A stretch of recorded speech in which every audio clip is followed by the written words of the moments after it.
जैसी श्रद्धा होती है, जैसी भावना होती है, वैसा ही फल प्राप्त होता है। यदि आपको इस गुरु में गुरुत्व दिखाई दे रहा है, गुरु में आपको भगवत रूपता दिखाई दे रही है, तो जो आपको भगवान से प्राप्त होना है वो आपको प्राप्त होगा।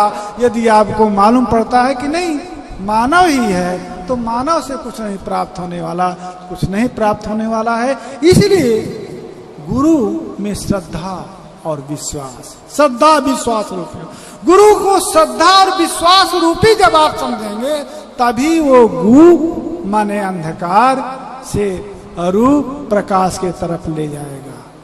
अन्यथा जब उसको मानव रूप ही समझेंगे तो वो गुरु मानव ही रहेगा, अतः श्रद्धा उतनी ही होनी चाहिए। इसीलिए श्रद्धा संपन्न जो होता है उसी को गुरु ज्ञान देते हैं। एक गुरु थे, उन्होंने ये प्रतिज्ञा कर रखा था कि मैं शिष्य का परीक्षण करके ही विद्या दूंगा, गुरु मंत्र दूंगा। एक शिष्य के खोजने के लिए चले, कहीं पर कथा सुन रहे थे धनाराम जी की, तो उन्होंने बताया होगा कि गुरु के बिना जो अपनी साधना है, अपना ज्ञान है, अपना भजन है, फल रूप नहीं होता है। इसलिए गुरु हमको करना, सबको करना चाहिए। बाद में कथा से उतरे तो धनाराम जी से पूछ दिया कि महाराज किसको गुरु बनावें, तो उन्होंने बता दिया कि एक कर्मनिष्ठ ज्ञानी सदाचार संपन्न अमुक ब्राह्मण विद्वान वहां पर रहता है, अमुक गांव में, वहां चले जाइए।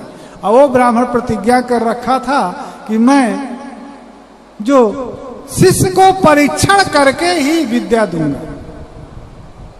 तो वो उस गांव तक पहुंचा और बाहर जो है वही मिल गए। कहा गुरुजी, पंडित जी, इस गांव में अमुक व्यक्ति रहता है। तो कहा हाँ रहता है, क्या काम है? कहा वो हमारे गुरु हैं। कहा तुम्हारे गुरु हैं? कहा हाँ। कहा ये कैसा शिष्य है भैया, हम जानते ही नहीं। कहा तुमने उसे दीक्षा लिया है? कहा नहीं दीक्षा नहीं लिया है, परंतु मन से हमने संकल्पित कर लिया है दीक्षा आज लेना है। तो अब देखिए परीक्षण उसको करना था।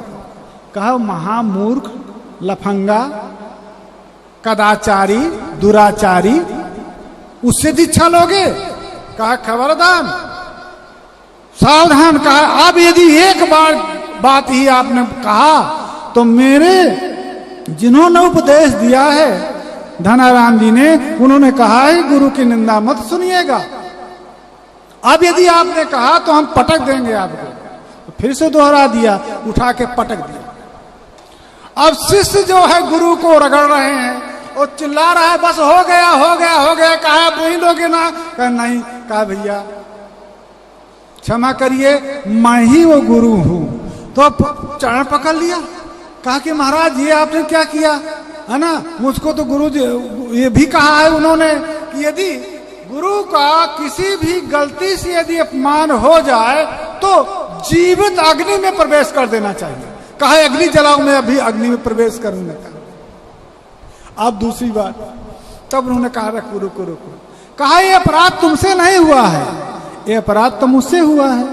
कहा नहीं नहीं नहीं नहीं मैं। कहा कि मैंने ना अपराध कराया है जानते हुए भी। कहा मैं तुम्हारे परीक्षण के लिए कराया था कि गुरु शिष्य ऐसा है कि नहीं है जो मुझमें निष्ठा रखने वाला है। मैं तुम्हारी निष्ठा के लिए किया था, है ना, और स्वयं अपने के लिए जो है तो अपशब्दों का प्रयोग किया तुम्हारी निष्ठा जानने के लिए। इसलिए तुम्हारा कोई अपराध नहीं है, मेरा अपराध है। तात्पर्य यह है कि गुरु के प्रति इतनी निष्ठा होनी चाहिए। उसी अभी गुरु से देखिए भेंट नहीं हुई है, दीक्षा नहीं लिया है, परंतु इतनी निष्ठा उसको गुरु के प्रति हो गई कि मैं गुरु के लिए एक भी अपशब्द नहीं सुन सकता हूं। अतः गुरु के प्रति भगवत रूपता होनी चाहिए। किसी ने कहा गुरु गोविंद दो खड़े काके लागो पाए, बलहारी गुरु आपने। गुरु क्यों श्रेष्ठ है? क्योंकि भगवान के स्वरूप को बताने वाला तो गुरु ही होता है। भगवान कौन है, भगवान क्या करता है, भगवान मानव की रक्षा कैसे करता है, उस भगवान के स्वरूप को बताने वाला तो गुरु होता है। अतः गुरु बताने वाले से जो जहां जाना है उसमें बताने वाला ज्यादा श्रेष्ठ होता है, क्योंकि नहीं बताएगा गुरु तो आप भगवान तक पहुंच ही नहीं पाएंगे। इसलिए गुरु श्रेष्ठ होता है। क्यों? धर्म का स्वरूप भगवान ने प्रतिपादित कर रखा है, परंतु उस धर्म के स्वरूप को यदि गुरु नहीं बताएगा तो आप धर्म के स्वरूप को नहीं जान पाएंगे। इसलिए धर्म से भी बढ़कर के गुरु है, भगवान से बढ़कर के गुरु है, क्योंकि उस धर्म के स्वरूप को भी गुरु बताता है और भगवान के स्वरूप को भी गुरु बताता है। भक्ति है, आराधना है, जिससे भगवान की प्राप्ति होती है, परंतु भक्ति के स्वरूप का परिज्ञान तो गुरु कराएगा कि भक्ति कैसी होनी चाहिए, आराधना कैसी होनी चाहिए। जिस आराधना से आपने मानव जीवनों को सार्थक बना सकते हैं, उस आराधना का स्वरूप, उस भक्ति का स्वरूप गुरु बताता है।